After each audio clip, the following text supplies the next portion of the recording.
This is Tony Holowitz, and in this tutorial I want to talk to you about an alternative way to create a report. In our last tutorial I did a quick report in Act that showed the contact email address, and it also included the company name, the contact name, and the personal email. So that was done via an Act report, and we could print it out on paper, and that's usually most likely what's going to happen.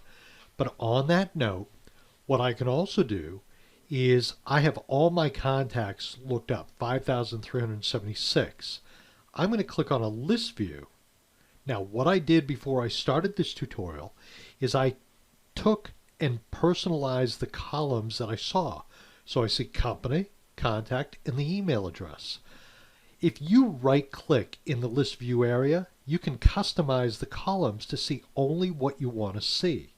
So in this case, before the tutorial started, I put in just the 4 items that we saw in the report I did in the last tutorial. So I'm going to click cancel because I'm not going to modify this. So now we have all the information here. At this point, you will notice that up here on the top, we have this little X. That is a way I can take this by clicking on it, and I can export all of those contacts out to Excel. Once they're exported out to Excel, now I have a file in which I can work with them, or even for that matter, manipulate them. I can do whatever I want with them.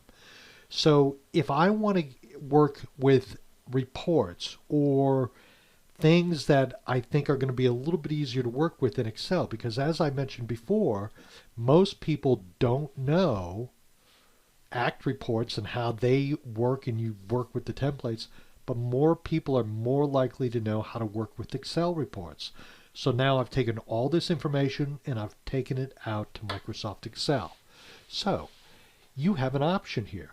Are you better off working with reports directly in Act, or thinking about how can you get the information you need out to Excel? That's the question.